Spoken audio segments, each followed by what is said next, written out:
Koffi Olomide asala studio na Matongia. Oyo alubi na sali studio pour la artiste musicien nyonso. Mais yora li solo. Boke na raté a cha caméra mo bowana kwa yibara banzemo na bino yaki obandelango. Boke na asali Saint James oya Matonga boke no beta boke na raté so boke kuna a obenda bino moto. A obenda bino succès. Bosani Hôtel, atongi hôtel. Comme on te boge na hôtel a te ko facha ba caméra mo boye ba film marabino ne bo sala rapport no comme film a porno. Zono image ba pesa musicien. Siko atsalisa 33e anniversaire ba bengisa JB Roya, a bengisa Wera Roya, a bengisa Fera Roya. Mais ils ont musicien o ba komisa o ba pesa devant fala za la parfois la parfaite za kofi. Ça dit biso tout te dit que mutaroza parfaite na vie.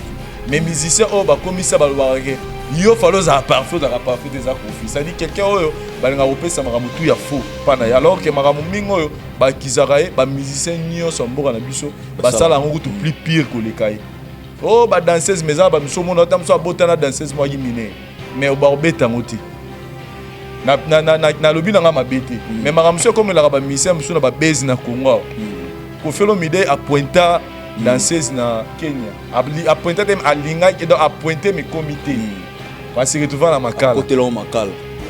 Et puis, ça dit peine moro boy. Ils sont sur une dossier de Kendaki. Mais. Vous comprenez? Comprenez mon émotion. Non, le bailo moro boy, c'est que. Azamutu, oh, bah, tu vas pas comme ça parfait, mais bah, ça n'a pas parfait. Donc, et puis, ma cam naïe, bah, tu vas soit enragé. Donc, et là, tu as c'est ça. A violer ma maman. Les locomotives. On a entendu le monde Afrique d'ici.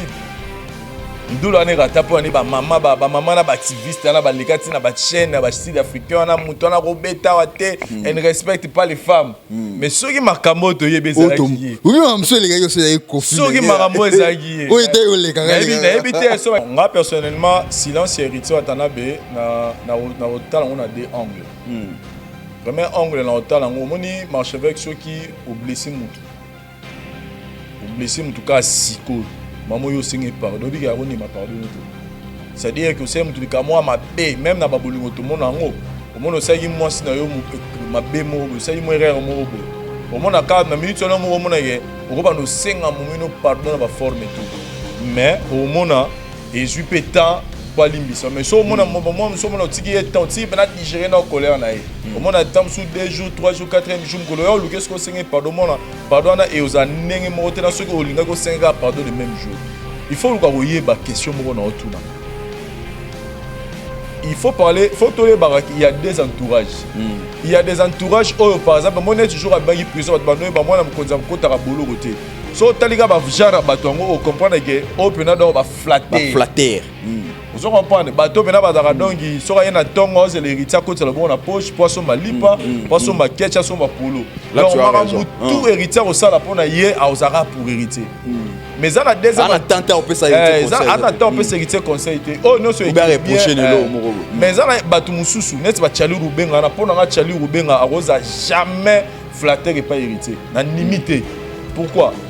Il faut ce qu'on voit ba chali wana ba dadi ba na ba chali wana ba chali rubenga ba dadi mola ba ndero mususu ba zara na héritier peut-être ba comme kiminga.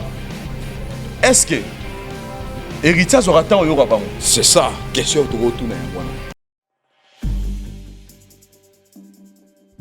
C'est vrai que la classe est la différence, mais cette fois-ci, la classe en chair et en os à votre disposition. Et c'est là à travers le Flat Hotel Tenasia. Le Flat Hotel Tenasia met à votre disposition des appartements équipés de chambres et suites avec un confort moderne. Une salle de fête moderne pour toutes sortes de manifestations, anniversaires, fêtes de mariage, réunions et autres. Pour ceux qui adorent la restauration, il y a un restaurant VIP à votre disposition. Un nightclub pour les amoureux de l'ambiance responsable. Un service traiteur de renom. Et pour ceux qui adorent rouler en sécurité et en luxure, le Flat Hotel Tenasia met pour vous une location des véhicules des marques. Le Flat Hotel Tenasia se situe dans la commune de Lingwala sur l'avenue Kalembelembe numéro 256 à 2 minutes de l'avenue Libération ex 24 novembre. Le Flat Hotel Tenasia, la classe, la sécurité, l'assurance en chair et en os. Abonnez-vous et n'hésitez pas non plus à liker la vidéo et d'activer la cloche de notification. Voilà, comme ça, c'est parti.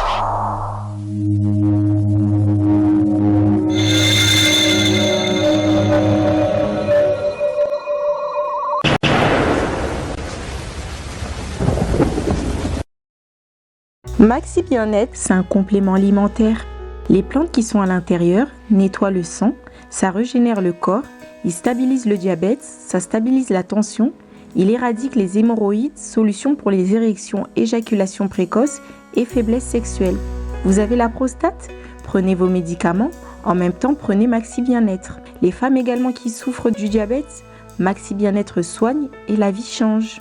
Tous ceux qui prennent Maxi Bien-être, regardez leur aspect, ils dégagent la jeunesse. Prenez une dosette, remuez avec un verre d'eau chaude et vous buvez, vous serez en bonne santé.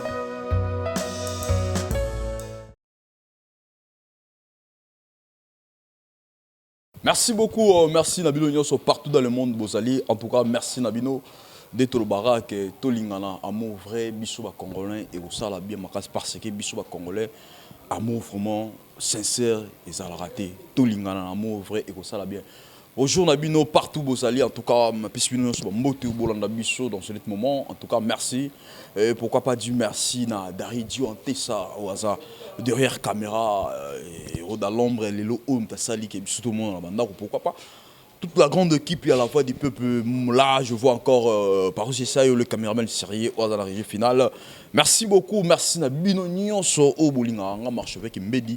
Lelo oni tozolobela tola 3 points d'habitation au tozolobela lelo tobandana 33e anniversaire ya quartier latin le grand mopa au Zalaki na ngambo ya Brazzaville en tout cas l'équipe bien tout le monde est présence ya ba Willy Boula tout le monde est présence ya ba Savané de Picho papa confort fou mon baou azalaki wana tolobela ngo ambiance on les kaki to mec un pépé ko comparé on a 32e anniversaire na 33e l'équipe comment ni les aki vraiment très attendu na événement on ndenge tikoleka tolobela ngo la katia wa tolobela peu sur problème il y a héritier ou atanabe après nyos o tikoleka. Après tout, les gens sur internet, boyebi a rebandelisa nini o héritier a zobongisa. Nini o héritier a bongisi pour nous soigner image naie par rapport nenge bat bandé ko zela mionge mi demo. Ils en a battu mususu lelo o bazaki contre héritier watanabe par rapport à marambo eleki. Ba misusu nenge ba ndai ko zulaye considération neza susu bongote. Nini o esengelaki, nini o esengeli héritier fois ça là. Pour que assoigner image naie pour que ayeba ko bongisa nzela ya mi onge mi demo neni ekoki koya ndenge koya na meto ya bato nini héritier ko sala to lobela ngo na kati ya émission oyo pourquoi pas to lobela Inosbi le jeune leader to lobela par rapport à l'intervention Inosbi wa sala loba ke non amoni ke kin en tout cas et foutier kolongwa est koya ko vanda na kina nzima ketsa base na Kinshasa na musique est-ce que nini ya mabe memi nini ya malamu pe o memi na carrière Inosbi et en tout cas bah si je auto lobela yango na ba invité o nazana bango Vincent Louis bonjour. Ouais, bonjour mon chevêque Mbedi Dizamach, bonjour na Killer Kilesi et puis na ba téléspectateurs non soit d'autres la bicho à travers le monde na moment. Merci beaucoup Killer Kilesi boni. Ouais, marche avec Kimia. C'est vrai que je sentais déranger, les autres connus ont dérangé, mais bon, c'est bon, on est là par la grâce de Dieu. Et puis, merci à Daryl Yuantessa qui assure, en tout cas, du côté de la caméra, on a une personne effacée, mais qui veut le bonheur des autres. Et pensez aussi, à part où c'est l'homme le plus sérieux de nous tous. Si à côté régie, la réalisation, donc, terrible, et puis, tout, ça bonne. La chaîne habite sur la voix du peuple. Et puis, on va hésiter, s'abonner massivement, car notre chaîne est. Comme je l'ai toujours dit, seule adresse où il vous permettre de retrouver au Balouka. Merci beaucoup. La plus suspecte. Joe Benz. Voilà.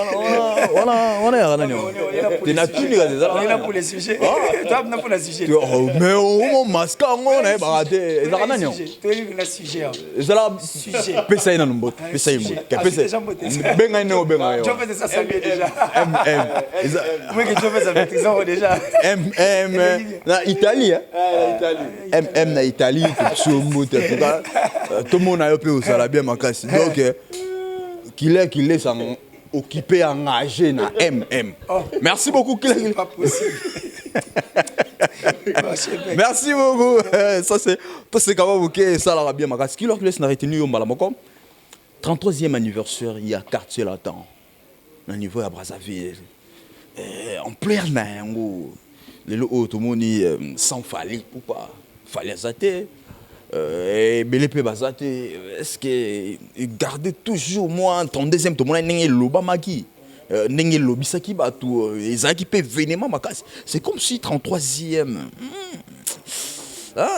Comme il pensait par rapport à ton deuxième anniversaire. Est-ce que ça par rapport à l'absence à Fali? C'est tout à fait normal que Maramane Salema au sein de cet orchestre quartier latin. Parce que Balobaratouche, c'est lui qui gâche à sa jeunesse, rouille sa vieillesse. Et aussi, la jeunesse manque d'expérience, vieillesse manque de force. C'est-à-dire, si vous arrêtez, peut-être peut permettre de monter au ça comme il se doit. Pourquoi j'ai dit cela? Quartier latin, bisonions sont des tovandi à Toyebi. Et puis tout le barango, les coloniaux sont qui pour s'en abuser, voir les années qui s'ajoutent au sein de l'orchestre. Et ça rendrait moi. Bonheur, honneur, moraux, non seulement il y a quartier latin, mais aussi il y a Kofi Olomide parce qu'il a abattu un grand travail pendant pratiquement 33 ans dans tout le Béra au Lobila. À Salaka, à Pessarabiso des chansons, à Pessarabiso Bastar, à Bakisara beaucoup dans notre culture. Donc ça dit beaucoup. C'est beaucoup. Alors Kofi mérite en fait en retour bonheur au Biso Tolinga, au Yepa Linga. Mais j'ai comme l'impression, chaque année de plus, au sein de l'orchestre, ils ont dégradé. Ils ont fort maintenant moins position. Parce que nous plaignons d'ailleurs, Kalami Nita, pour parler de ces 32 ans, ils ont acquis donc ça dit un concert qui ne méritait pas le 32 ans le quartier latin. Et puis, ce n'était pas aussi pour le bonheur de Kofi Olomide. Peut-être que Kofi Olomide, c'était seulement de revoir Fali pour passer sur le podium. Et c'est ça qui a même fait que quand Fali était venu, tout le monde a vu ce genre, tout le monde a dit comment est-ce que ça y est désordre. Donc, craintement, il y a vu ce Bandakal. Le tout maintenant dépend, et pas Kofi Olomide. Parce que c'est lui le patron de cet orchestre. Et puis c'est lui qui, en fait, a mérité éloge, honneur, le tout, en fait. Il y a quartier latin. Donc, c'est à lui de voir les choses du bon côté. De façon étant, comme on a 34e anniversaire, 34e année à quartier latin, qu'on essaie de voir un truc, il y a niveau et puis il y a kilo à Kofi Olomide. Maintenant, là, il y a l'année passée, on a quand même vu que beaucoup d'artistes sont avec Samy. Oui, mais cette fois-ci, l'artiste est Moussou Bazate. Or, le quartier latin, en dehors Bandeko, Batika Biso, 33 ans durant, et Pesa Biso, artiste ébélé. Attention, il va aux arnaques, il y a un podium, mais on aimerait quand même revoir ces personnes. On aimerait quand même revoir ces personnes. Voir, donc ça dit, il y a un quoi. L'année passée, on a retrouvé quelques artistes musiciens, mais il y a tout musicien Moussou Bazate. Donc c'est à Kofi de voir. Il doit voir quoi faire pour qu'on remédie la situation de ce point. La plupart des artistes musiciens, ils ont mis des problèmes personnels avec Kofi Olomide. Et aussi, il y a de ceux qui ont des problèmes personnels. Il y a des artistes et musiciens pour nous tous, on a quoi Gibson. Or, on a Gibson, déjà dans tu vois. Donc, il va nous poser un problème. Et c'est difficile pour nous de tout le monde. Anniversaire à quartier latin, c'est vraiment difficile. Alors le tout dépend et pas à Kofi Olomide qu'il essaye de revoir un peu les choses du bon côté pour que moins ordre ou soit ceux qui ont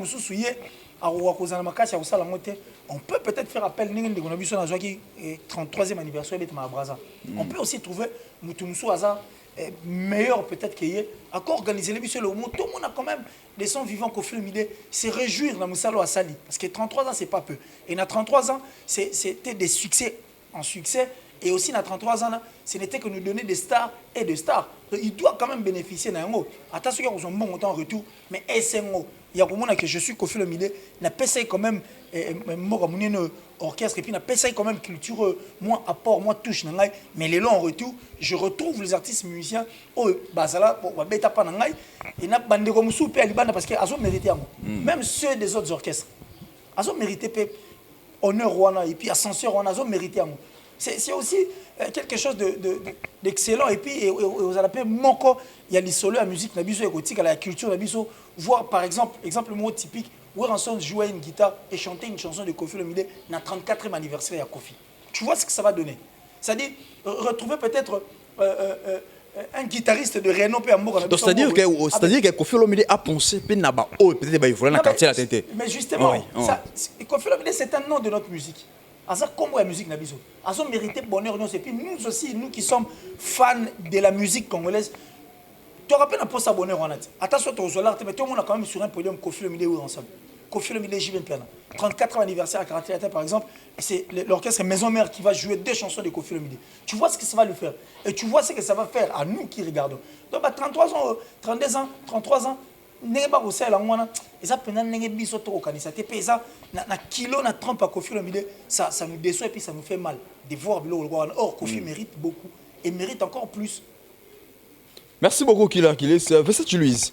32e il y a 32e anniversaire à quartier latin. Tout le monde a Koffi Olomide vraiment publicité Zalaki. Tout le monde a Koffi même collé on a des missions quoi annoncer yango kolobela yango et en plus même tout le monde a qui va musicien va répondre naki et belé par rapport il y a 32e. Na éviter moi ko kitawana au lié moi batuba mata par exemple tout le monde qui a 32e tout le monde qui Gibson a raté mais tout le monde a y depuis tout ça Vanessa Zalaki était na 32e depuis tout ça Azalaki depuis tout ça Vanessa Zalaki était mais tout le monde est na 33e aïe et puis tout le monde est belé bah y était bon par rapport au père moi on a kolobelé yango ils a vraiment été par rapport au nengi à 32e Zalaki na éviter moi différence on a à négliger qui a tout ou bien absence peut-être la vérité et absence à fallu pour payer ça libre ou bien comment bon Koloba que problème est que il faut c'est que tout ce que leur a dit c'est bien c'est très bon c'est parfait c'est ce que nous tous nous voulons mais il faut faire la différence entre vouloir quelque chose et puis la réalité sur le terrain au moins une réalité sur le terrain les lots bison soyebi Koffi Olomide sala studio na Matongia oyo alubi na sali studio pour les artistes musiciens nyonso mais y aura les solos boki narate a chaque caméra mo bowana kwa yibara banze mona bino yaki bandelango boki na asali Saint James oya Matonga boki no beta boki narate so boki kuna a obenda bino moto a obenda bino succès bosani hôtel atongi hôtel comme te bokenda hôtel ate kofacha ba caméra mo boye ba filmaka bino ne bosala rapport no comme film porno zono image ba pesa musicien sikoyo salisa 33e anniversaire ba bengisa JB Roya abengisa Wera Roya abengisa Fera Roya c'est-à-dire quoi le problème est que l'artiste musicien biso sebi que mutu de to vanda biso no so muta parfazate mais ils ont les musiciens comme ça peut ça devoir falloir la parfait des Koffi c'est-à-dire biso tout ebi que mutaroza parfait na vie mais musiciens comme ça yo falloir parfait des Koffi c'est-à-dire quelqu'un balinga opesa maramutu ya faux pana alors que maramu mingo ba kizarae ba musicien nyo somboka na biso ba sala ngo tout plus pire que les cahiers ba danseuse maison ba msomo na tamso abotana danseuse moi mine mais ba obeta ngoti na lobi nanga mabete mais maramso comme la ba musicien msuna ba base na Congo Koffi Olomide a pointa danseuse na Kenya a pointa tem alinga a pointer mes comités va se retrouver na makala côté là makala et puis ezaki peine moko boy biso se bine ni dossier na kendaki mais vous comprendre comprenez mon émotion donc pour dire que ngana lo ba elo moko boy c'est que aza mutu oyo batu balinga ba comme ça parfait mais ba bosana ke ba mo ba parfait donc et puis makam na ye batu baso enrageant donc et loko tablo ba danser ça a violer ba mama lelo komati anga betandu le monde Afrique du Sud ndula ne rata po ne ba mama na ba activiste na ba lekati na ba chaîne na ba sud africain na muto na robeta wate et ne respecte pas les femmes mais ceux qui makambo to yebeza qui oui mamso les gars c'est Kofi ceux qui makambo ezaki oui te le kanga donc pour dire que makambo ezaka nango bien de kilera lobby mais faisabilité n'est à moi pas et na ouais tali moi je loue cette initiative au Ezayaro à chaque fois bando sala une année à quartier latin ba musicien ba sangana ya bansi à quartier latin mais il faut tenir compte c'est là au moro ngana ba kila c'est que à calendrier mutu na mutu au moment sur les wa give rabon na minso sala album tam sous période jour oyo temps oyo ezo senga fois pour voyager les arrêter biso peut-être aux moments où l'on voyager ça il faut préparer faut billet faut séjour et puis il y a des musiciens et pas tika famille donc ba paramètres à rebelle parce que tam sous moment oyo concert est annoncé dans moment où il faut se préparer et simbati tam sous moment où il y a solinga beta tam sous fali azana ba tourner ne mo beto azana ba activité ne mo beto programme mo boya ça kalaki donc il faut comprendre et c'est plus important que à chaque fois anniversaire ça au moins bon c'est à quartier la base à représenter mais est-ce que c'est important qu'on fête chaque année non oui il faut fêter en il faut fêter mais sauf que on a proposé né na likani le on a proposé né le moko et je pense que Nzamba a prêté biso encore très longue vie c'est que au moment de ça qui 32 ans on a ce qu'on a proposé que balukara basala ngo après batamura moulay mon par exemple ne ba fêter 33 ans pour nga faut baser la 40e année il y a 40e anniversaire ou bien 35e anniversaire il y a quartier là dedans basala en poste basala ngo ba annoncer déjà que non 35e anniversaire quartier là tezoya donc mutu na mutu préparer déjà préparer en ngo de façon que tant événement oui oui au moins net il y a Braza rien que quand on dirait d'ailleurs le mot et ya kaka donc ils ont monté qui préparé donc il y a qui connaît la production il y a bon pour te passer un mois couleur tout passer un gars dans cadre il y a 33e il y a quartier la mondial il y aura concert comme tout concert puis bezaki pena makasi bon puis bezaki nango na niveau ba réseaux sociaux puis bezaki na Braza pe manoko nenge lobeli nenge te lobama ki na 32e il y a le mité tellement bezaki activité les gars na Braza ba Brazzaville bazaki pena informer prévenir Nathalie ba image dans mon nini concert ça lui plaît et puis au moment lelo et ça plus et c'est moi Kofi Nathalie qui vidéo mon be faire beta scrabble na ba mista na ayo ka banzembo ngai jum narration na banzembo Kofi akala na mi poser la question mon ngabi est-ce que yemo Kofi ka bilingo biso to ka banzembo na kala et j'étais content hier au mona ayo ka banzembo ne mo akala ba petite sérieux sali pas donc façon to yembango azolo ba yemo azo ba bibina ba blora boy vraiment na aux légende itenengi donc ngamo c'est donc c'est que azara conscient que asala boulot mo pe il y a danger donc ponanga c'est bien ce qu'ils ont fait. Il n'y a jamais eu des œuvres parfaites, mais en tout cas, pour c'est la 35e anniversaire à quartier latin pour les appeler un événement. Comme ça, comme tous en ont des enfants, ça dit Fali, Gibson, Soleil Wanga, Bourron Pela, ça va dire. Nous avons vu déjà que ils ont déjà dans le mois de novembre. Mais en novembre, il y a 2021, tu as fêté 35 ans à quartier latin, donc nous avons préparé, ils ont bien, ils ont fierté parce que le quartier latin, ils ont icône ya musique ya Congo qu'on fait le milieu de la légende de la musique afrique donc on est fier aussi la raté de chaque année ba regarder quartier la tête et bimisi star mobo oh le leur sa fierté afrique fallait pour pardon il faut qu'aba fêter voilà merci beaucoup Killer Kiles merci beaucoup en tout cas le grand Mopao en tout cas félicitations à yo babi oza oyo tikali papa Wemba Kenda yo nem to tikali na makamba on a bâton de commandement parce que bah leader et tout ça clair bah veut belé peut baser belé au le bah tikali bah envie mais on dirait c'est comme si bah paye maka na nenga musique ango bah paye mako moi succès moi paye misili neti o ça yiko migolo paye manango ti o abu vejo ça la conception lo mo mais au monde que quartier latin Kofi Olomide au jour chaque année toujours à bouler toujours comme maintenir succès en tout cas félicitations à yo le grand Mopao papa ba du Stone papa ba Saint James merci beaucoup Killer Kiles donc il y a deuxième point na biso héritier Watanabe Goga moto na tembe Totorino la Pulgal Nostra Postra ouais moi mission présidentielle au ngolo au final yo héritier Watanabe ni na ko sala parce que tout ça clair ni na ko sala lelo oyo pour na ko make un peu ko linga ko soigner image na ba o bazaki dessus ba o bazaki chokaki bango ni héritier Watanabe ko sala pour jusqu'à présent tout le monde a hérité Watanabe azo kipe pena makambo te ava une kimia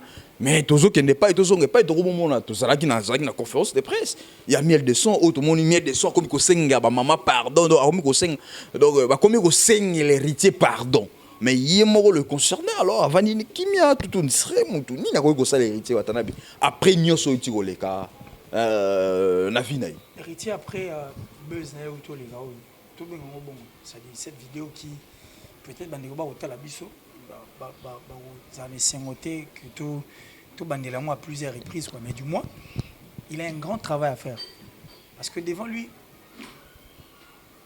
il a un album mi ange mi démon et cet album banda ozelango vraiment et malheureusement makamone ou tout ça les maïsali qui bato bakomaki un peu brouillé et puis au moment où nous sommes en train de parler il faut qu'on se le dise que bandeko beleti siko bazana convaincu té et puis bandeko beleti siko bana motema moko eza ya zelu mingi et puis monsieur bana ba pota makasi o ba kotala qui sont ses fans et ceux-là qui aussi aiment sa musique ba kotala na misu moko boye ya malamu penza té alors après babezo il a une nouvelle vie qui doit commencer et cette nouvelle vie ils ont sengaye ba effort et belé parce que et qu'on même mettre en péril son album mi ange mi démon.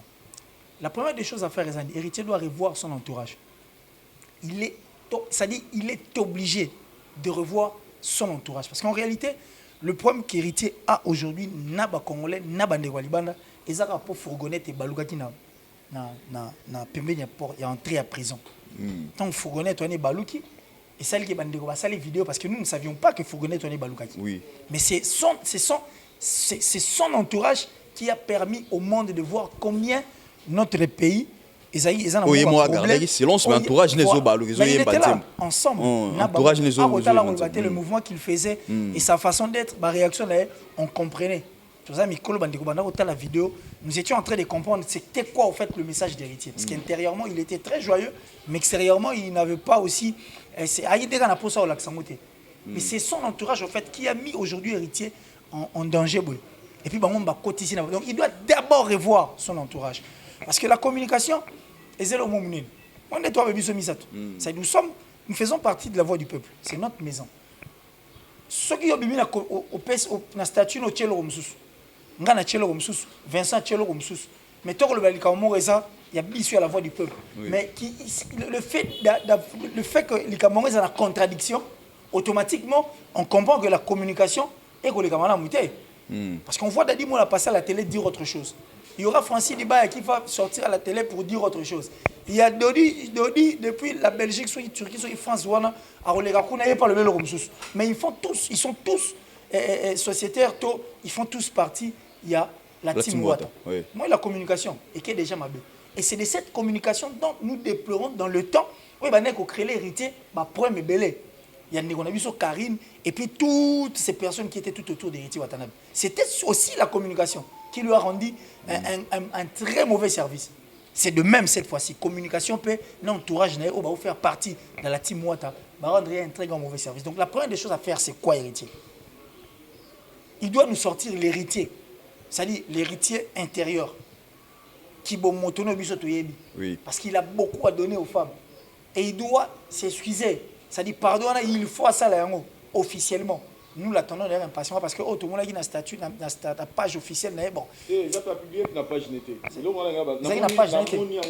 Bon, moi j'avais lu dans ça, je ne sais pas si ils ont une Europe de ma part. Alors cette publication, je crois qu'ils ont dit, c'était un pardon, oui, mais un pardon comme si, bon, soit, comme Vincent nous confirme encore que Zaki a... Le 13 novembre, comme ça, il a publié le page. Ok. Alors, Wata a un grand travail à faire. C'est-à-dire qu'il doit d'abord revoir son entourage, il doit revoir sa communication, il doit revoir maintenant qu'est-ce que lui doit faire. Parce qu'il doit répondre même à l'activité des gens dans le studio, pour vous appeler la fiesta, à livrer un concert aussi dont les gens le donc, c'est maintenant. C'est-à-dire que c'est comme si jusqu'à présent, à légère, comment non, peut-être qu'il est choqué aussi intérieurement. Oui. Ou soit zappé na Sony, tout comme par exemple rappelé Sony, peut-être que ça Sony peut monter ça là, ou soit il est aussi choqué intérieurement, ou indépendamment de sa bonne volonté, vidéo, sans qu'il y ait imité, peut-être le tout est joué. Mais il doit prendre ses armes en main, à changer ses armes d'épaule, parce que c'est un artiste musicien avant tout. Nous l'avions pardonné. Nous l'avions pardonné. Donc, jusqu'à après, les gars, nous l'avions pardonné. Et on sait que n'est pas la grave, que plus jamais Et bon, peut-être que c'est un peu indépendamment de sa bonne volonté. Nous l'avions pardonné, mais lui maintenant doit nous prouver que promesse on a salibino, et puis maintenant là, nous avons un nouveau héritier, né de nouveau, qui veut reprendre encore sa carrière parce qu'il est censé et obligé de sauver son album mi-ange, mi-démon, parce que cet album, ceux qui a sali attention, il risquerait de mourir dans la propre poison. Est-ce que, par exemple, est-ce que sans pardon héritier, un album mi-ange, non, mais justement, c'est bien, le mea culpa est très important. Il est même la Bible le reconnaît, et puis la Bible a accentué un mot. Et puis je te précise que sans le pardon, le monde n'allait pas exister. Tu comprends? Parce que l'héritier, c'est vrai qu'il est à son 3e forfait, mais il y a aussi de ceux l'héritier. Mais c'est grâce au pardon qu'aujourd'hui, on va continuer à vivre normalement. Donc si nous n'arrivons pas à pardonner l'héritier, dis-moi 10 000 personnes qui ne veulent pas pardonner l'héritier, mais l'héritier qui met son album en ligne, peut-être sur 30 000 personnes, il faut pas 10 000 il y a orchestre, mais le 10 000 peut-être on va pardonner l'héritier. Ils n'iront pas voir ce que l'héritier fait. C'est aussi un manque à gagner pour l'artiste. Et c'est aussi un manque à gagner pour nous, parce que notre culture, on a besoin d'un époux en Liban. Il a intérêt à le faire. Même si il y a aussi un pardon, mais il a intérêt à le faire parce qu'il a un album. Et cet album, il en a besoin et respirer. Alors il doit faire très attention et regarder minutieusement Maramba Roussal. Mais à revoir entourage. Merci beaucoup. À revoir entourage, parce que c'est à cause de cet entourage que la communication a été mal faite et l'élo est créé que Héritier Watanabe a souffert encore davantage. Merci beaucoup, Kulor Kiles. Fais ça, tu lui. Héritier Watanabe, jusqu'à présent, gardé silence. Tout au monde même, tous à la claire. Nalinga pour les tout au big, même rival naïe, autre même Azalaki, na maison mère, miel de son le lot. La conférence de presse Otozalaki, mieux de sens à télémite des boucs, même pour nous senga, maman pardon par rapport à Oileki. Ok, non, le concerné, il y a beaucoup à garder silence jusqu'à présent. N'a évité par là au moment comment. Bon, moi personnellement, silence et Héritier Watanabe, on a deux angles. Premier angle, on a marché avec ceux qui ont blessé Moutou. Ont blessé Moutou, car siko. Maman yo singé pardon, bi ka roni ma pardon. C'est-à-dire que c'est mutu ka moi ma bé même na babolingo to mona ngo o mona sai mo sina yo ma bé mo sai mo erreur mo bo o mona ka na minute no mo mona ye o ba no senga mo mino pardon na ba forme tout mais o mona et je pétant pas limbisa mais so mona mo so mona tiki et temps ti pena digérer na colère na ye o mona tam sous 2 jours 3 jours 4e jour ko lo qu'est-ce que senga pardon mona pardon na et aux anenge mo te na so ko linga ko senga pardon le même jour donc na minute oyo na rozona angle na bongo mais tant na po ko tia rozolo mbanda c'est là tete so ya lingaka yo so ka lingaka yo a rolinga pe et senga pe faut tikila mutabit na angle donc angle monsieur za pe kana musupe senga ka mutu supa rozala azali na kana no mo boy o mono senge ba pardon mo no boy balobani bon comme senge pardon mo na boni biso sani tikele na temps au moins tant vous trouvez que mon 1 mois 2 mois 3 mois 4 mois je me suis beaucoup tenir nzela bongo singa pardon ah maman c'est les gars dans tout tika ah teleki nango donc il faut comprendre peu na angle on a peut-être héritier c'est dit que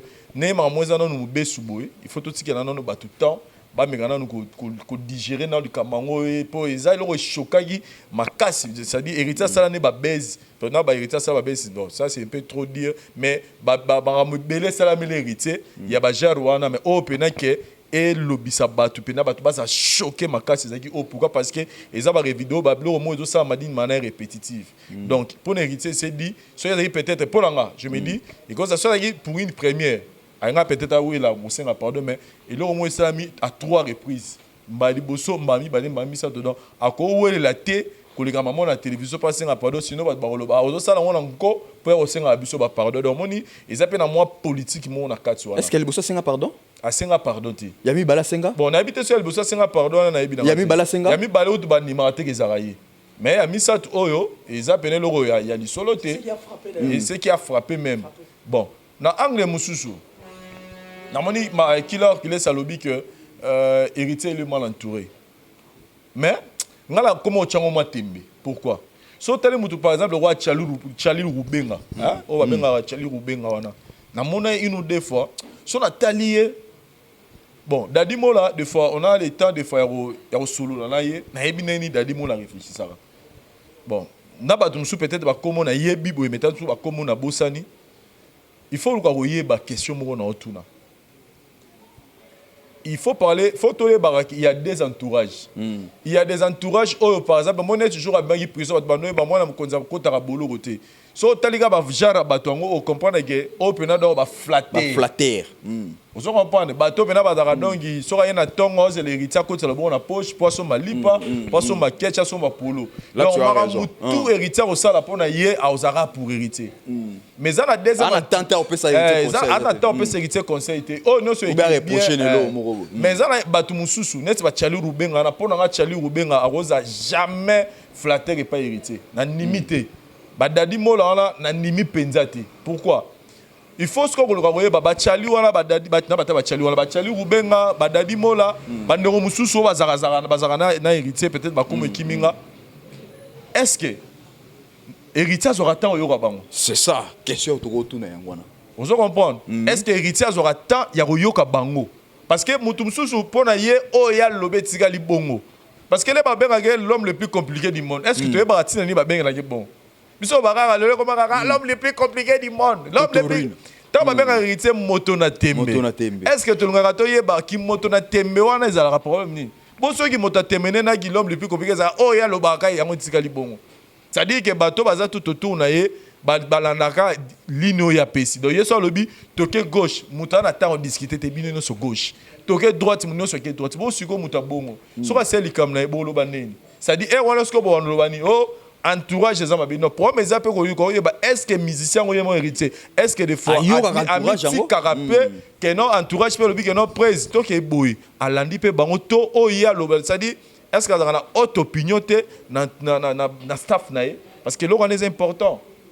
Donc l'autre reconnaît bango nyoso te bazo flatter ye ote bon ce moutongo ye mo makamanga to sala Alexis no déjà que na nga d'accord nango boy puis déjà que nenga za d'accord be o ya le betika la bon parce que yo o yo lo bani place wana on se comprend oh et vous allez bien te on se comprend donc pour nga na kotala ngona ba angle nyoso koloba ke o entourage héritier est-ce que entourage héritier est-ce que batu héritier yo kaka héritier yo kaka batu na et puis de l'autre côté pour na pardon mais on a le baran héritier watana bizarre que il y a des artistes musiciens au bazar là succès à danger dans mon kilo dans monde au bazar là succès à danger mais parce que ça là qui art mon cas mabe carré na épée ici là ba bossa na épée comme on épée beta mansouté ça dit ça qui pendant ba succès à danger abimisa ba tube ba sala ba succès mais asalika likamoro boye likamwana sali et bomi pe carré musical ni nyoso pe ba beta su di solo na été. C'est ce que nous ne voulons pas chez Héritier Watanabe.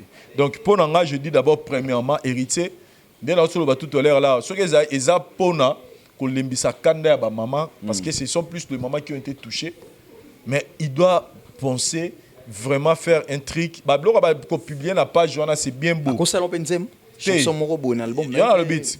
Ça idée. C'est-à-dire, c'est bien beau d'écrire une page, mais moi, je mérite que Héritier Watanabe a la vidéo moko.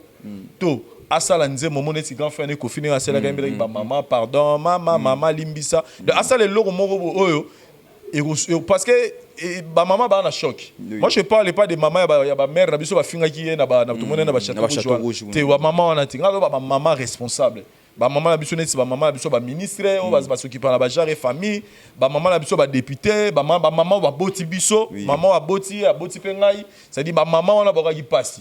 C'est-à-dire ceux qui t'ont Nzembo comme on ça pas album Nzembo il rose appeler à pardon à maman et puis comme ça la bena vidéo mo sur ça la émission to a sali vidéo mo a poster na page na et vous allez encore plus fort pour na ba maman tout le monde a vidéo ya Koffi Olomide en tout cas Héritier Watanabe azamutu lokola mututu ana ba sentiment na ye ana ba délire na ye lokola ngai yo biso nyonso mais na o etali ba vidéo wana héritier watana en tout cas soki mususu eza na téléphone a effacer yango merci parce beaucoup que to yebite neni nezo bimela to yebite neni nezo bimela donc neni to yebeli nezo bimela te l'homme prudent voit le mal de loi et se cache donc un homme prudent comme il est prudent nyonso to o eza soki ya suka yi yango na problème te mais so mususu eza azwango a supprimer ngo pour que lobby tozonga suna sijo te po ba ko utiliser ngo peka po baba ntamsu mutu moko boye ago baba comme hier kotana na yebi ki azanga ba blog wana na luka na ben na chomo na zwango po ba tumsu ba mo calculer téléphone na tamsu ngo na so na récupérer chomo wana tamsu donc pour dire bref a effacer yango a sala ba acte wana et osala bien pona mi ange mi donc mi ange mi démon pona nga ebimana nuté sur héritier sali acte moko boité ya me ya cool papa ba maman na 30 secondes voilà sans pardon héritier la conséquence c'est aux amis bon à garder une silence c'est une omoni tozana le omona ki na biso ba congolais so tel même na ba commentaire migolo o remarquer que ba congolais ba comme le omo na ba commentaire ba lo héritier mais ni na ngope boy botika pe mwana batu botika ete aboni pe boy héritier et nanga sala mabete ya ba mali libanga abomi pe mutute vous comprenez héritier atana parce que soit la ni batu wana ba commenter les bonga ba lingi ete bato na ba commenter na pe to sabo émission depuis que bato pe ba ya sus yango nini yango héritier yo Vincent yo pena nini yango linga kono héritier te bato wana héritier comprendre que bato na ba lingi ete pour bato wana ka ba baluka quand le même bato c'est le héritier du problème mais comment au monde nengo silier car les mêmes bato na ba yo chula héritier atana alanda bato wana te lelo kayon na ye et dans minute au héritier ba ke ezana bato musu o baza blessé ye mo ayibi ki a blessé bato parce que blessé wana azapeka la cette personne encore bongisa ngo na ko luka ke mbala sima makamba boy sala masuite merci beaucoup to comme la troisième point na biso au pays to qui de to chiter na yango pour to clôturer puis là qu'il est Nathalie interview moko ya Inosbi le jeune leader l'homme de Yopé Bafutayo yango na ça bon Yopé ba pesa yo c'est ça en tout cas ils a tube moko et matissier parmi ba titre ça là au pena que matissier pe na niveau moko boye le lopé ba komi ko comparer na ba artiste mususu grâce ya tube wana mais Inosbi alobi loko moko alobi a préféré que ta base na ye na Kinshasa alongwa este aya ovana na Kinshasa comme base na ye makambo tout et comme awa et puis tout le monde a Inosbi beaucoup plus avant na comment on va na Kinshasa est-ce que Inosbi na malobo alobi azana raison ya koloba bongo par rapport à succès na ngolelo ou pas est-ce que Kinshasa oyo yatie et même paye à mabe to emi kamala non mais Innocent a parfaitement raison il y a koloba makambo wana que koya ko s'installer à Kinshasa primo Innocent bafoignon stokutane bafoignon stasolar naye je sens que c'est une personne qui est libre d'esprit et puis à ce genre il y a bateau ba tala en perspective donc il est sur la liste de ces personnes qui adorent ba projet à long terme alors ce qu'il est en train de faire aujourd'hui à mon humble avis Innocent le savait kalinga salango donc abandé ko tala ngo déjà na musika et il savait qu'il n'a pas la succès et il savait qu'il n'a pas bien et puisqu'il a déjà dans ma canisnae de venir s'installer ici à Kinshasa un exemple typique il y a une star à Swahiliphone alors je crois na Goma to Kivu comme on est au Kimaninga à ça a succès qu'on a au va le tourner en Mtaïbé vraiment un succès fou na kama ko joue na tala game blog na zo kama singa za congolais à côté on mais na Kinshasa Mtaïbé alors il est difficile à une personne de conquérir tout un pays sans pour autant passer par la capitale parce que capitale est on dirait rond-point mobile pour ça un rond-point taxi sur le qui venir sur le qui donc ça dit venir à Kinshasa s'installer à Kinshasa était une bonne idée et puis est une bonne idée jusqu'à la preuve du contraire parce que aujourd'hui on peut maintenant se dire que nous avons un artiste musicien d'ici pour Kinshasa tu es baraneni to fou la musicien la mise tu es baraneni to ça la comme la vie to yebi donc c'était dans sa vision et il avait parfaitement raison. Voilà qu'aujourd'hui est payé cash ici à Kinshasa, il évolue ici à Kinshasa et ici à Kinshasa Marambé au fond. Donc pour moi, je pense que Ezaki idée à malam et même les Maramba bien peine de Outoloba. Parce que Maramba bien parce que c'est la capitale Kinshasa. Et ici, il a quand même appris. Il faut faire face aux fanatiques. Ici, il a quand même appris. Il faut faire face à des problèmes. Et ici, au moins innocent, est encore plus libre d'expression que tant Moussouné Azalé côté. Et a piqué peut-être l'esprit que non. Bill parole va comment c'est pas laisser ta répondre pays parce que la musique c'est la communication mais qui le est-ce que au moins Kinshasa yango c'est comme si peut éloquer les pas problème belé pourtant tolbi geno innocent ton azala qui na est na yewana to mona ki ba guerre d'esprit au télé lo o na ba bill pourtant que ne sous plus loin encore même na fali pour papier to lo ba clair le lo o ko boya wana ndenge comment na geno ba bi geno innocent bi pe na est victime c'est comme c'est pépé ça raté c'était dans sa tête. Kinshasa est ambassade d'artistes et musiciens. Tu virus à Kinshasa? Non, mais que tu virus que tu as Kinshasa, c'est la musique elle-même, c'est la communication. Kinshasa est ambassade d'artistes et musiciens. Et puis venir ici à Kinshasa était une bonne idée. Dès que tu as le virus, la musique, il n'y a jamais eu un pasteur. Même artiste sur la musique nécessite la communication. Donc on n'arrive pas à communiquer au Capé au Sama. Alors, biso siko soki mutaza na liberté d'expression sera le but du gamo est clair et changera forme parce que Kinshasa na makamunango et puis les biso to fonctionnaire to linga min ko déplacer ba problème au lieu ko traiter yango nous déplaçons des problèmes à la place ya ko traiter yango déposera problème donc c'est tout à fait normal qu'Innocent se retrouve à Kinshasa et c'est tout à fait normal qu'Innocent parle comme tout autre artiste parce que la musique nécessitera communication. Et il ne peut que communiquer et il ne peut que vivre Nengoan. Et surtout, Nengazo a imposé Afro-Congo ici. Donc, devant Vanzé Maré, à Osolara, parce que c'est un artiste musicien. Merci beaucoup. Fais ça, Luis. Kota la innocent, il y a Est. Na kota la innocent, il y a Kinshasa. Deux personnes différentes. Innocent, il y a Est. Asakine na ba rivalité autour momona loté mais ya Kinshasa lelo oyo zomona innocent kene boye pa ke boye uzongise ne boye pa mimino boye na ebité par rapport ya succès na yi o lelo azanango ou bien ndenga mati et pesi pe ba mikolo mususu moi en moko bo inférieur ou Kinshasa ka ndenge mema bato mutazana na ene innocent baluma zate Mutazana ena Innocent baluma zate. Problème ezaka Innocent balume a hérité na egara oya kuti et pas bayaya. Omoni les garçons na niveau ya Goma na Kinshasa, omoni Kinshasa na Goma il y a des mondes différents, il y a des mboka différents. Kila le belo montre capital a ngapelo na lobi na moni okuna. Il y a des artistes musiciens na Bukavu singa musicien moi ça a succès fort kuna. Mais ana kinto yebite mais kuna donc atana succès à Liboma. Donc, venir fonctionner à Kinshasa, c'est important pour l'artiste et musicien parce que autant il y a des musiciens moroboy, il y a la musique dans la province, à ça il peut succès ma case que les musiciens à Kinshasa. À moins qu'il y ait un donc, c'est important pour les musiciens qu'on s'installe dans Kin. Mais dans l'avenir, il y a des retours qui encouragent que les musiciens passent à la succès dans Congo, il faut outar na Kin. Alors que il y a des talents, ils sont dans la province, donc il faut imaginer un peu tout le monde. Mais na ouais telisko Kinshasa Innocent balu mettant à Kin a pour à s'imposer na Kin prévenir tout le monde peut boti ba fruit lelo yo peut pas pesa yo en tout cas yo peut mutarbo yango face en ndoki c'est le hit du moment c'est donc jusque là il y a pas ils ont la tube moto o elongo yango na place il y a encore besoin de na minute jusque là nous félicitons l'artiste mais de l'autre côté Innocent tant à Kin a bénéficié d'avantage à Kin a zupe marambo pe a kuta na Kin ya mabe.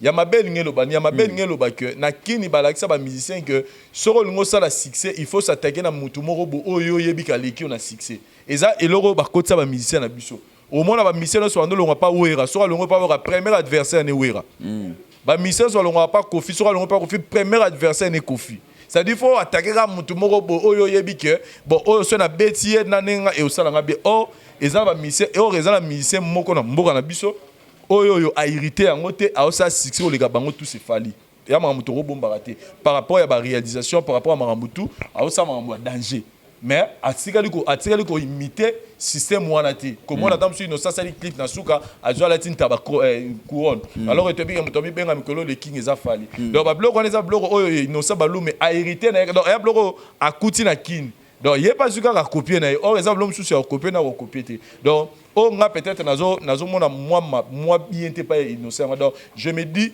que dans le baron même ceux qui ont photo barozongo bien les autres mais moi je donne liberté d'expression dans libre donc pour dans le baké innocent balume azana besoin de calculer fali pour pater pour azala innocent balume pour yo pe wana ça la succès nani ndona biso ya Tanzania ou lukaye ayaki te pa monaki innocent na suka la seki jo mo ntabana kronité ayaki pa monaki nze mwana eza bien que soki pas yé ba betina yé et ça la danger donc lelo eza ba pick and on a thème de ça qui musicien dans la succès eux ça la musicien dans la succès dans lelo ba tube so type nous eza bien et frapper ba tonalité ba yo kango ba musique na oyo ba selo ba ndo sala oyo ba selo ba tika na ngomona asele émission ba no finga fa eza ba musique akala au moins la musique y a une chaîne moko boy abani ko démarrer musique eza musique akala musique a le comme musique qui ça la tube no bien bato ba ko choka au ça peut succès donc pour nga côté noir nga dans mon pas innocent balumi yango mais côté franc parler na net par exemple o sagi na Bill Clinton ne ba innocent manquer Bill innocent ba ka mille respecter alors na franc parler ado ba mamo eza vrai après ça pour nga Bill coup fallait pena luga innocent a remixer ado ba pena innocent en tout cas merci parce que o la musinga la pour que na tika ko vivre na passé que pour na Bill mambo ça na passé azo vivre na passé animal sila te animal sila te à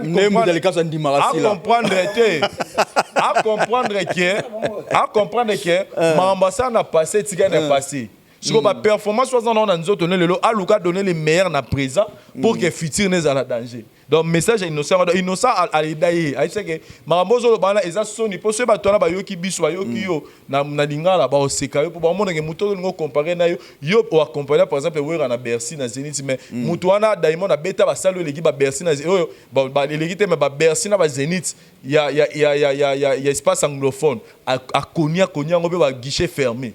Vous comprenez donc bango baza plus na ba pays anglophone n'est pas Angleterre États-Unis bino bozara plus boza intéressé plus na ba pays francophone ba France ba Belgique faut beta na Madeleine faut beta na soki na Bercy na Zenith ndenge bango pe bazara plus intéressé na ba Angleterre na ba États-Unis na ba pays mususu to ba kombote donc arriver kaka asala moi mon kabeta muna ba kolu ba bina mais o nga la reprochara innocent ba lumizara ke atika ba pick and a copier ne lo wana te po wana ko makala à sa musique il est encore trop jeune à 22 ans donc aluka mutu moko lekiye pour ça ne succès pour ça succès à ça ndu ba bloko wana bato ba lobana yango ndule ça rapongo et ça rappelle moi bien concurrence wana ça rappelle bien ils ont fait perdre bato omoni bato bazola ne wana oui c'est bien ba okumisa innocent balume kenene ka bongo mais ba ayeba ke bato wana na suka ba balukela ye mukomsu na commentaire donc on a l'on observe innocent on a ça ndule na normal à ça la bien nga ki kini po kin eza rola miroir ya makambo belé mais à copier maman là ya mabetika voilà. Merci beaucoup vraiment nous sommes arrivés à la fin de cette émission. Habité ça tu lui dernier message rose à la nini. Na comment sur le bibo moi na mabanga ça mais la pesque en botte na ba abonné sur la voix du peuple et puis na pesi merci na restaurant Elunjuba village Wakanda et pas ligne Lutumba place toujours ça émission donc sur moi dans numéro 13 boya beaucoup tableau rapio biloko mboka bablo baba mbisa mai banyamazamba biloko rotumbeza wana masanga pio et puis cadre moko ya bien salle mo place mo peu vieille pesa donc il y a vraiment mamba bien za bela on a invité batu baya ko passera ba tana ba voilà kaye hein kaye ye kaka na bande na ba bonino sur la voix du peuple o tebi kaza bona la voix du peuple na pie mbote. Merci beaucoup. Kiler nakati na ebe mais c'est celui pardon tout tika te wana pona VCC si là non. Mais c'est là. Te na ebe mama winner eza sous te ba so. Oh te winner ezali winner eza mama lo bate winner eza. Ah OK. Kiler d'ailleurs tu vas pas dans l'émission publicité les gars dans les bandes. Ça va marcher avec franchement. On dit winner yanga. Winner star ezanga. Donc eza utu mama libanda te zanga. Donc, le dernier message, en plus, MM, on a évité au soir à MM. Bon, bref, il y a le mot dans ce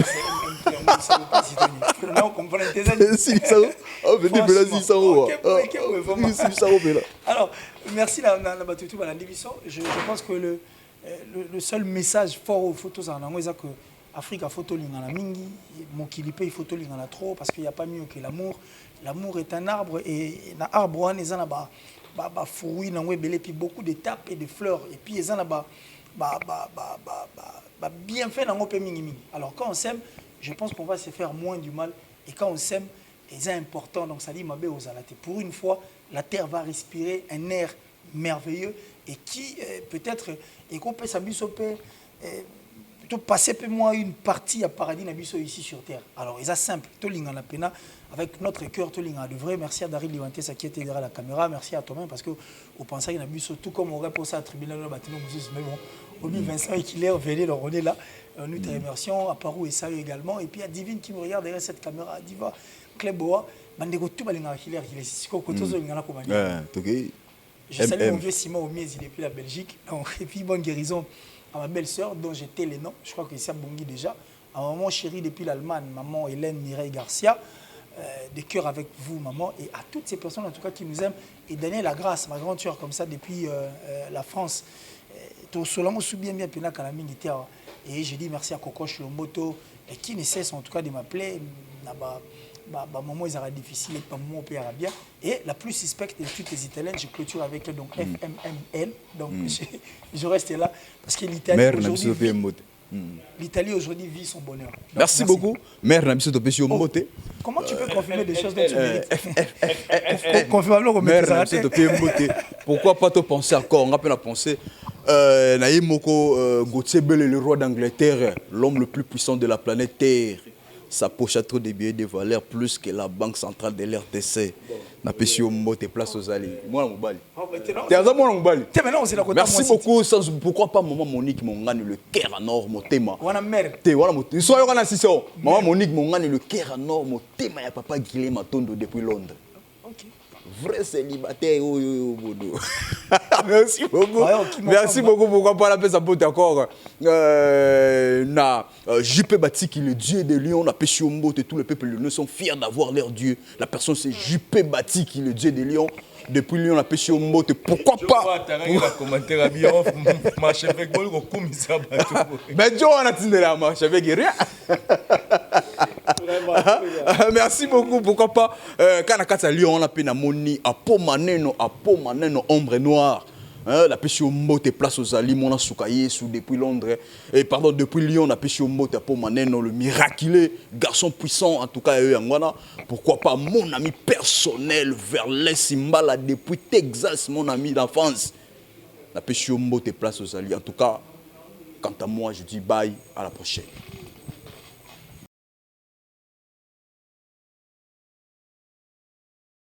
Ngai maman Pichu Tonele, naza pharmacienne en formation, nazo œuvre dans le laboratoire CRMTA, où ils allaient centre de recherche et de production de médicaments traditionnels améliorés. Tout tient à disposition de bino cosmétiques, tout ça des cosmétiques enrichis au collagène, ils ont traité tampons, ils ont traité rides, ils ont traité poche, ils ont traité imperfection mingi ya peau. Pour ça il y a un sérum sous forme de masque, tout ça des crème réparateur, ils ont réparé pour ce qu'on a un problème avec acné, boutons, palata, et puis qu'on sait un sérum naïe, où ils ont enrichi dans l'acide hyaluronique. Tous on a aussi gel douche, tous on a grand format, dans petit format, et ça a mis à paille, ils ont adouci un pot. Tous on a des cheveux. Ils ont collé sa souki, cheveux abîmés, souki ils ont quatre pamba, souki ils ont la teinte, ils ont bomisango, ils ont retardé repousse il y a cheveux blancs, pour ça ils ont huile, on a bain d'huile. Tous on a crème, pommade, tous on a savon où ils ont accompagné gamme il y a cosmétique nyonso. Tous on paye na médicaments dans le laboratoire CRMTA, tout dans la pommade Diazolex, ils ont pommade antidouleur, ils ont traité toute forme de douleur, même la douleur rhumatismale, ma colorovimba, ils ont traité en haut. Tous la crème borex où ils ont uniquement pour notre papa, ils ont rallongé le système de papa et puis ils ont agrandi en moi. Tous la diazostimule où ils ont produit la bise, ils ont traité différentes formes d'impuissance sexuelle, éjaculation précoce, dysfonctionnement érectile, faiblesse sexuelle en général et pas bas ils ont traité frigidité, ils ont sous forme de comprimé. Tout ça, la zinguinalis, présenté sous deux formes, comprimé à sucer, dans suppositoire, où ils ont traité différentes formes d'hémorroïdes internes et externes.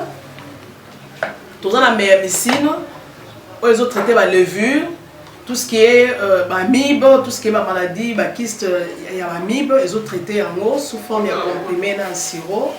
Tout ça, la crème méamycine, où ils ont traité tout ce qui est maladie à peau. Genre d'être malade à PC, mycose, c'est la canamakula, il y a mibali surtout, azolata sapatou, maladie, l'auto, méamycine crème, azo traité en eau. Tout ça, allium, il y a azo traité toute forme, il y a hypertension, azo normaliser tension, ce qui tension est mataga, à quitter si à normaliser, ce qui est quitte si à normaliser, et ça, à partir de aïe. Tout ça, la menga, ils ont produit anti-anémique. Bateau, ils ont problème et anémie, quelle que soit l'origine, menga, ils ont remonté, ils ont tonifié un peu, ils ont plus de énergie dans les autres. Voilà, ils ont gamme de produits CRMTA, laboratoire où ils ont travaillé essentiellement dans les phytomédicaments, dans les plantes médicinales. Donc, nous avons tous les produits au moment où et ça mis à partir de l'anxiété et en Congo. À part bakisi on a si kotangela bino tozala maladi musu auto traiter apé auto sala to benga préparation personnalisée ndeti na ka myome par exemple to c'est une préparation mon corps pour et permettre de réduire dimension à myome pour et faciliter au kobota tozala kisi o epesa rapé bato bazolu ko kobota voilà to traiter en couple et contact na biso na Kinshasa eza plus 243 81 83 13 322 plus 243 81 83 13 322 plus 243 89 89 33 855 et na libanda tozana plus 1 514 329 12 56 plus 1 438 765 64 73 voilà ça numéro à contact na biso bandeko ba kobenga libanda na ka ba maladie songolo pakala maladie oyo ba tene tondante oyo esalaka ke moto abima ba mafina na mutu to traitaka ngo pe donc ko contacter biso opposer problème na yo to ba plante nini oyo kozwa solution na problème na yo.